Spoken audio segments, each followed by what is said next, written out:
It's an incident at the Whiskey A Go Go. This will be split up into, I believe, two readings.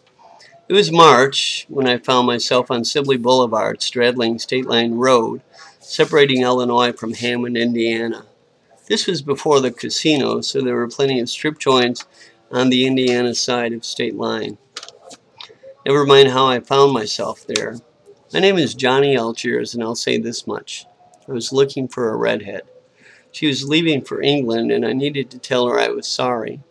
She had been staying with a friend in Thalamus, a carnival town on the Wabash River.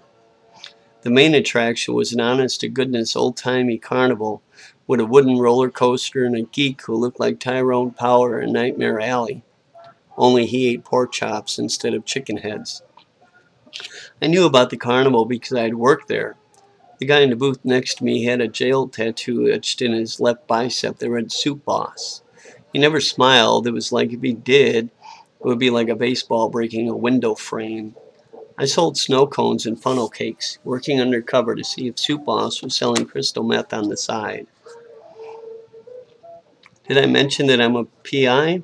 Oh, and I'm the only one registered in the tri-state area that doesn't have a valid driver's license because of having my right arm shorter than my left. I was kind of a carnival geek myself, and this is how I met the redhead. She looked like that babe that dated Bobby the Mitch. Not the one from Some Kind of Woman. It was some other film. I can't remember which. It's a black and white film, though. Willie Sid, the owner of the carny, told me this on the night of the two moons, but there's a different story altogether. That's a different story altogether. Kind of an urban legend that really happened, and then became a different type of an urban legend, and that would make sense if you were there at the time. Well, one night I went along for a ride to Sibley Boulevard, supposedly to pick up more ingredients for the funnel cakes. And I thought this would be the perfect opportunity to see where my Soup Boss went. On the way back, I was going to get dropped off on Munt Road and try to plead my case to the redhead. I wondered if there were carnivals in London, but there were brothels on State Line Road. Soup Boss suggested we stop off for a taste, as he put it, without smiling. It was like watching a marionette move its mouth, like Howdy Doody Time, only with a puppet on steroids, and part Mexican, part Polynesian. I heard that part from the guy with only three teeth that ran this teacup ride. Or maybe it was Chris Lonis, the strongman. His job was all smoke and mirrors, like digital computer work only in real life. He was the only guy whose full name I knew, and that was because his name was emblazoned on the crappy piece of wood nailed to a black backdrop. Now I'm thinking that this taste Soup Boss was talking about was the meth I had been looking for. A guy in City Hall named Burbage said that if I caught the meth guy, maybe he could get me an actual driver's license. As it was, most of my fees went to cab fares. Anyway, the first place we went to was called Whiskey A Go Go.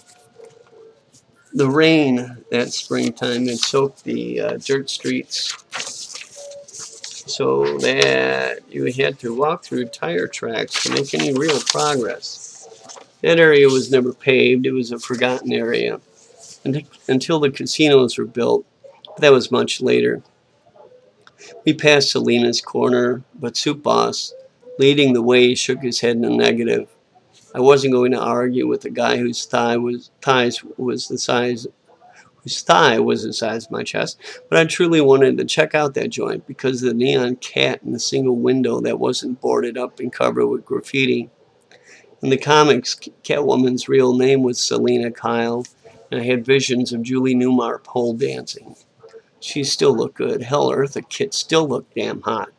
There had been 3 Catwomans on the Batman TV show with that butter tub Adam West, but Lee Merriweather never did anything for me, especially after she was on that Barnaby Jones show. Barnaby Bones would be a different show altogether. Sibley Boulevard had empty lots, a few shops that sold crap for $1 for a holler, as one place proclaimed. Only holler was spelled with an A.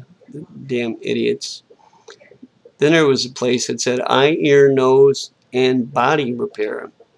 I was happy to be on the Indiana side of the tire tracks. Right past some condom joint stood our destination. A poster on the brick wall read Mike Fountain for committeeman, so you can guess how out of date that was. The guy is still doing time down in Terre Haute for shooting his wife, claiming she had kept a gun under her pillow and mistook it for her asthma inhaler one damp morning. Part 2 coming up.